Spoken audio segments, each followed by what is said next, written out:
Bom dia, oitavo ano. Vocês estão bem? Então vamos à conclusão do nosso capítulo, né? A aula dessa semana, capítulo 6, aula 2, concluindo aí sobre os impactos socioambientais na América Latina e África. Lembramos que a aula passada a gente estudou esses impactos, né, sobre a América do Norte. A gente viu a questão das florestas, da extração, dos recursos, e hoje a gente vai concluir falando sobre a América Latina e a África. Vamos ver a questão do desflorestamento e desertificação, o controle das águas do rio Nilo e a expansão urbana em áreas de risco. Certo? Apresentar os principais impactos socioambientais verificados na América e na África, estabelecendo comparações e explicando a forma como as sociedades reagiram a eles. É o objetivo da nossa aula de hoje. Desflorestamento e desertificação. Então, a extração em grande escala de recursos naturais explica boa parte dos impactos sobre o ambiente, cujas consequências recaem sobre a própria sociedade. Por atingir de modo separável o ambiente e a sociedade, é que denominamos impactos socioambientais. Então, daí o nome sociedade, meio ambiente, impactos socioambientais, porque atinge as duas escalas. Não adianta pensarmos, né, que alguma ação antrópica, alguma ação humana vai impactar somente a natureza, o meio ambiente, e que a sociedade não vai sofrer nada com isso. Gente, esses impactos eles estão interligados. Uma vez causados, a natureza também vão refletir na sociedade. Populações mais vulneráveis a esses impactos, uma vez atingidas, têm mais dificuldade para retomar a sua vida normal. Já são vulneráveis, já são precárias, já são sofridas, como a pessoa fala no popular. Então, quando esse impacto ocorre, é claro que ela vai levar mais tempo para se recompor, para se reerguer, né? Se já vinha numa condição menos favorável, isso só agrava a situação. As florestas tropicais recobrem boa parte da América Central, da América do Sul e da África Central. Atualmente, o subcontinente sul-americano está a maior extensão das florestas tropicais remanescentes no mundo. A maior parte corresponde à floresta amazônica, cuja área de aproximadamente 6 milhões de quilômetros quadrados e é compartilhado por 9 países, inclusive nós, Brasil, não é assim? Então, na África, restam menos de 10% de quase 7 milhões de quilômetros quadrados de floresta. Gente, é muita coisa destruída. 7 milhões de quilômetros quadrados originalmente. E hoje resta menos de 10%. Quase toda a área que ainda conserva seu aproximadamente 500 mil quilômetros de floresta situa-se na bacia do Congo, né? A gente já estudou na hidrografia da África, na região equatorial do continente. Nas últimas décadas do século XX, a expansão de cultivos comerciais, como cacau, café, amendoim, as pastagens, a extração de madeira, essas atividades derrubou entre 80% e 90% das florestas da região do Golfo da Guiné, onde se situa Nigéria, Gana e Costa do Marfim, além de outros países também lá localizados, certo? Que é que todas as atividades vão resultar? Perda da incapacidade produtiva do solo, deixando-os áridos e inférteis. Observe a imagem. O solo com essa característica, ele não pode mais produzir. Ele se torna infértil justamente porque ele perdeu todos os seus nutrientes, né? A erosão, né, com a retirada da floresta, a erosão se intensifica e ele vai perdendo a sua capacidade. É um dos primeiros impactos. Entre as diferentes atividades que mais contribuem para o elevado índice de desmatamento nos continentes está a mineração. Além da ampliação de áreas desflorestadas, em muitos países africanos, esta atividade ela colabora para outra forma de degradação, a das relações sociais. Por se tratar de um modelo concentrador de renda, na maioria das vezes explorador de mão de obra, e ainda pelas características do trabalho árduo em condições precárias, as áreas de extração de minério são comumente regiões de divisões sociais, étnicas, grupos rivais e, por fim, elevados índices de violência. Não era para ser assim, nós sabemos, certo? Só que, realmente, essas áreas, elas se tornam muito almejadas, né? Isso vai fazer com que esse poder, ele seja centralizado. E ele não vai ser, essa riqueza não vai ser distribuída no país ou no continente, né, que tem essa reserva mineral. O que acontece? As pessoas são realmente escravizadas para trabalhar nessa extração, mas essa riqueza, ela é exportada, ela é mandada para fora, para os países desenvolvidos fazer o beneficiamento, né, e chegar ao produto final. E aí, o que gera no local é isso, é uma destruição, é uma degradação do meio ambiente, e nas pessoas, na sociedade, vai gerar essa disputa, essa guerra, essa violência, né, em busca de melhores condições de vida, certo? A área ilegal de mineração, essa que está na imagem, céu aberto, expõe graves impactos ambientais. Em Boca, Colorado, no Peru, que não era para ocorrer dessa forma. A mineração tinha que ser cuidadosamente feita, uma atividade planejada e executada com todas as medidas de segurança, certo? Mas em muitas vezes o que ocorre é só a busca pela riqueza, sem preocupação com o meio ambiente e com os impactos que a sociedade também irá sofrer. Essa é a grande verdade. O principal fator responsável pelo desmatamento no Haiti é a mineração também, tendo a bauxita como principal minério explorado. Vejam essa divisão da imagem, fronteira entre o Haiti e a República Dominicana. Países situados na Ilha Espinhola, com desflorestamento e erosão no lado haitiano. Essa é a triste realidade desse país. A exploração desse e de outros minérios realizada principalmente nas encostas das serras que fazem fronteira com a República Dominicana, país economicamente mais desenvolvido que ocupa parte leste da ilha, devastou quase todas as áreas florestais tropicais, deixando o solo descoberto e exposto. Chuvas torrenciais e com elas a erosão e o deslizamento se intensificaram nas encostas. Gente, é de se pensar que são questões agravantes, certo? Ainda conta com o fato, o Haiti ainda conta com o fato de sua localização, pois o Haiti está localizado em rotas de furacões. Isso faz com que os furacões do Caribe faz com que essa região, em algumas partes do ano, né, alguns meses, estações como verão e outono, essas áreas tectonicamente sejam sujeitas a terremotos.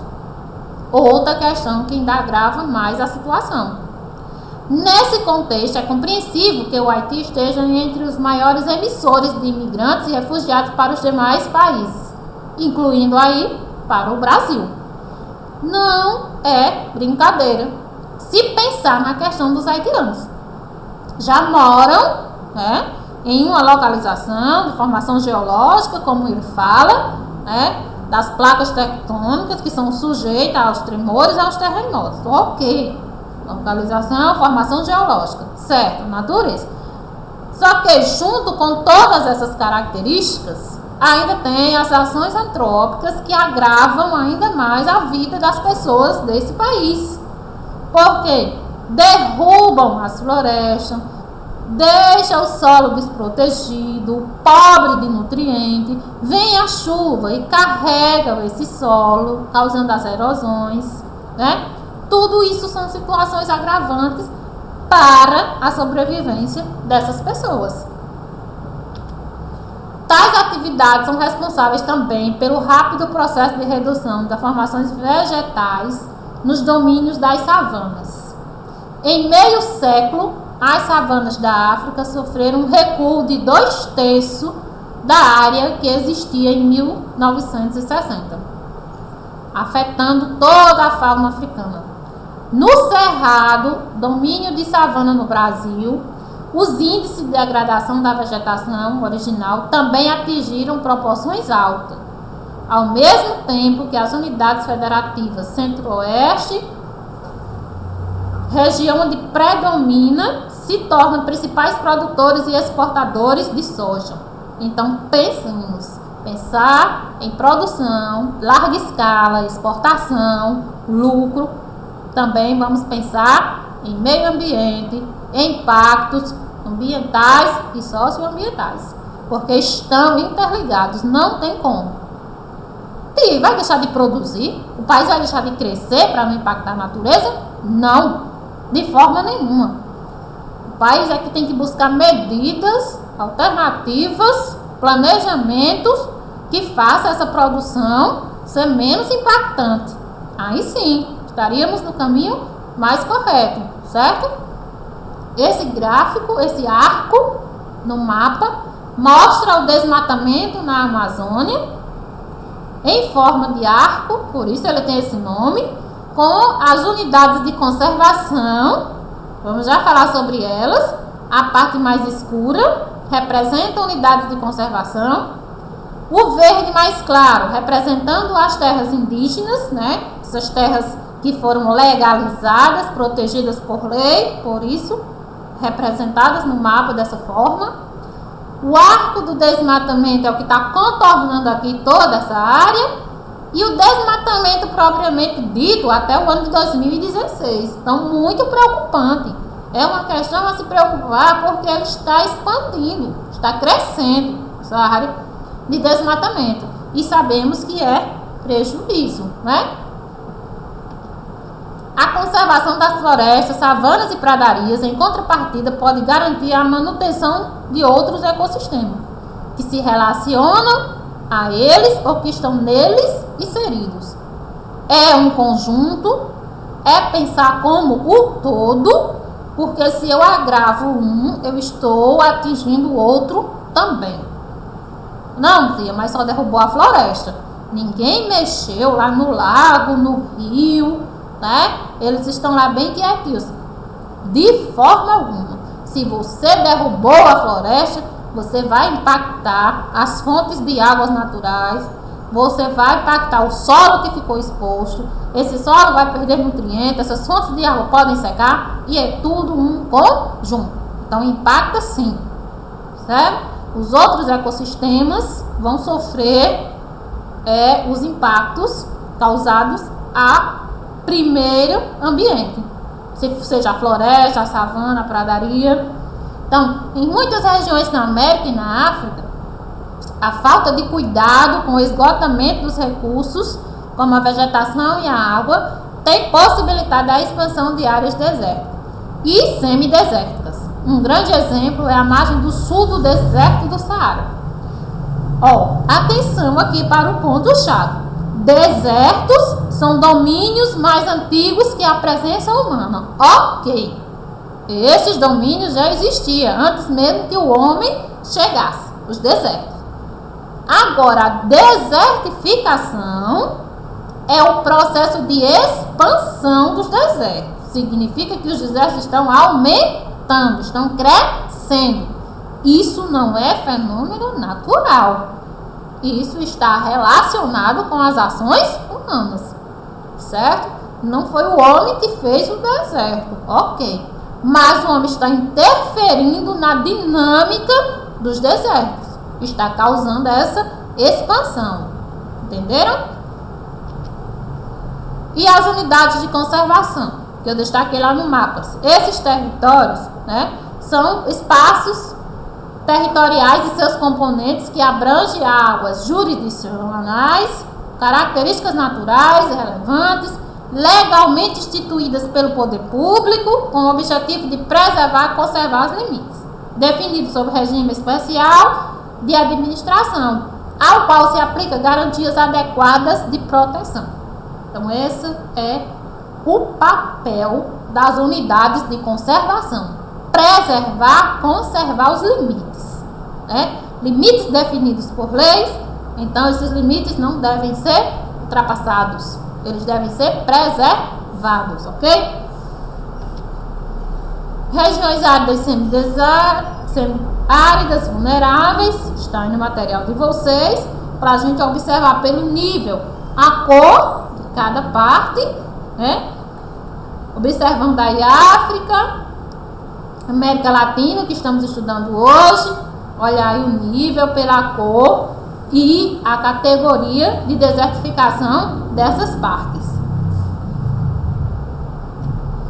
Mais de 40% das áreas agrícolas e cerca de 2 milhões de pessoas, quase todas em países em desenvolvimento, estão localizadas em áreas de desertificação ou susceptíveis ao fenômeno. No Brasil, a área vulnerável à desertificação situa-se sobre o domínio da Caatinga, em especial no interior da região Nordeste, afetando cerca de 30 milhões de pessoas, 85% das quais em situação de pobreza. Então, infelizmente, o nosso bioma, gente, a Caatinga, né, sofre aí já o processo de desertificação. E, como eu disse, não vai atingir não só a fauna e flora, mas as pessoas também. Ele cita, né, que 85% dos quais vivem em situação de pobreza. E ainda vai agravar, ainda conta com esse agravante que é o processo de desertificação. Então, muita coisa junto, de uma vez só. Entenderam?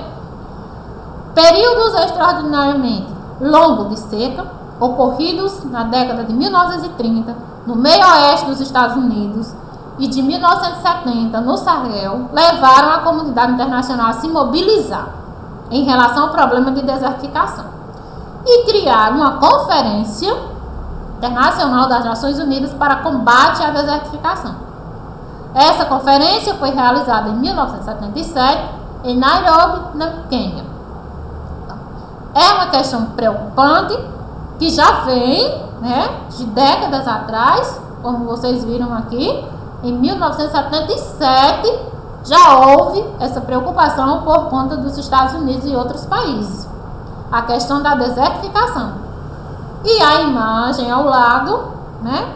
Que pena que não é motivo de alegria e sim de preocupação. É a paisagem da nossa Caatinga sofrendo o processo de desertificação. Tudo isso aqui são partes secas. A imagem está dessa cor porque eu queria que vocês visualizassem essa cor mesmo. Que é assim que fica o ambiente, né? Época da seca, na região do Sertão do Seridó. Carnaúba dos Dantas, Rio Grande do Norte. Certo? Vamos para a África. Controle das águas do Nilo. Vamos passear. Vamos para a África. O rio Nilo é o único rio permanente que atravessa as terras áridas do Nordeste africano. Certo?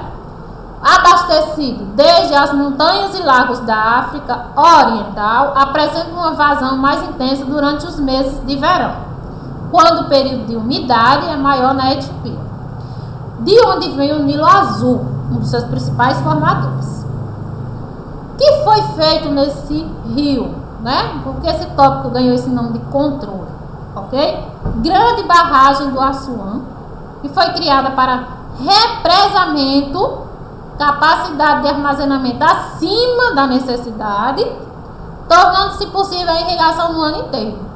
Atualmente, o Nilo, do que antes da construção havia ou de outros reservatórios. Então, ele diminuiu o seu curso. Por que isso foi feito?